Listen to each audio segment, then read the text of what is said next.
एक छोटे से गांव में एक युवक रहता था। युवक हर समय उदास और निराश रहता था। उसे लगता था कि उसके जीवन में कुछ भी अच्छा नहीं हो रहा। चाहे मौसम कितना भी अच्छा हो, चाहे लोग कितने भी खुश हों, युवक हमेशा अपने मन में कोई ना कोई परेशानी ढूंढ लेता था। उसका चेहरा हमेशा भारी और उसके शब्द हमेशा उदासी से भरे होते थे। गांव के लोग उसे समझाने की कोशिश करते, लेकिन उसका जवाब हमेशा एक ही होता, मेरे जीवन में खुशी की कोई जगह नहीं है।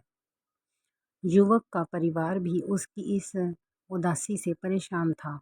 उसकी माँ उसे हिम्मत देती, उसके पिता उसे समझाते, लेकिन वह अपनी निराशा से बाहर नहीं निकल पाता था। उसे लगता था कि संसार में सिर्फ दुख, संघर्ष और पीड़ा ही है। एक दिन गांव में गौतम बुद्ध आए। गांव वाले उनका बहुत आदर करते थे। उन्होंने सुना था कि बुद्ध लोगों के जीवन की समस्याओं को हल करने में मदद करता है। युवक की मां ने उसे बुद्ध के पास भेजने का फैसला किया।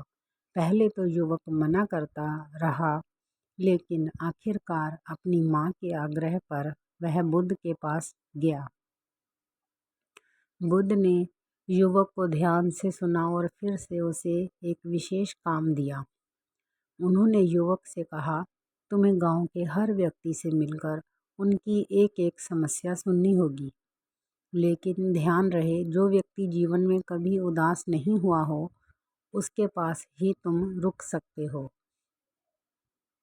युवक को यह काम अजीब लगा, लेकिन वह बुद्ध का आदेश मानकर गांव में निकला।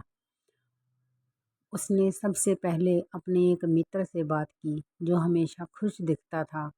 उसके मित्र ने उसे अपनी परेशानियां सुनाई, परिवार की आर्थिक तंगी, छोटी छोटी घरेलू समस्याएं और अपने भविष्य की चिंताएं।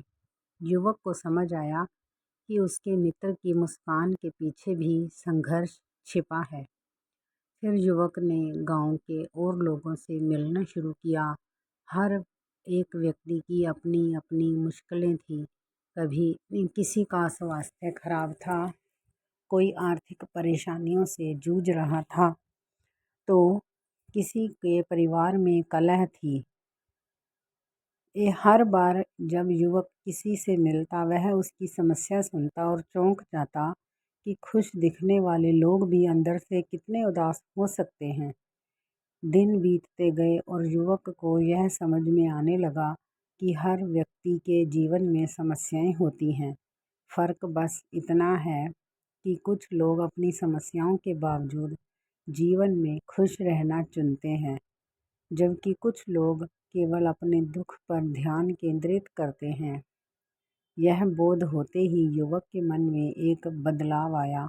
उसे समझ आया कि जीवन में उदासी और खुशियाँ दोनों का अस्तित्व है, लेकिन यह हमारे ऊपर निर्भर करता है कि हम किसे प्राथमिकता देते हैं। आखिरकार युवक वापस बुद्ध के पास गया और कहा, मैंने सीखा कि हर किसी के जीवन में समस्याएं हैं, लेकिन कुछ लोग उन्हें लेकर नहीं बैठते, वे आगे बढ़ते हैं। बुद्ध ने मुस्कुराते हुए कहा, यही जीवन का सत्य है। दुख और समस्याएं जीवन का हिस्सा हैं, लेकिन हमें यह तय करना होता है कि हम उन्हें किस तरह से देखें। तुम जितना दुख पर ध्यान दोगे, उतना ही वह बढ़ेगा, लेकिन अगर तुम अपने आसपास की छोटी छोटी खुशियों पर ध्यान दोगे, तो जीवन में संतुलन और शांति पाओगे। युवक ने बुद्ध की बात मानकर अपने जीवन को एक नए दृष्टिकोण से देखना शुरू किया। उसने अपनी उदासी से बाहर निकलने का प्रयास किया और धीरे धीरे उसने महसूस किया कि जीवन उतना कठिन नहीं है जितना वह समझता था। उसे केवल अपना नज़रिया बदलने की आवश्यकता थी। सीख: हर समय उदास रहना हमारी सोच और दृष्टिकोण का परिणाम होता है। अगर हम अपने जीवन में छोटी छोटी खुशियों को देखना सीख लें, तो उदासी धीरे धीरे कम हो जाएगी। दुख से मुक्ति पाना संभव है, बशर्ते हम अपने भीतर के सत्य को पहचानें और सही मार्ग पर चलें। उदासी और दुख के पार जाकर हम सच्चे आनंद और शांति का अनुभव कर सकते हैं। यह कथा जीवन को नए दृष्टिकोण से देखने का अवसर देती है।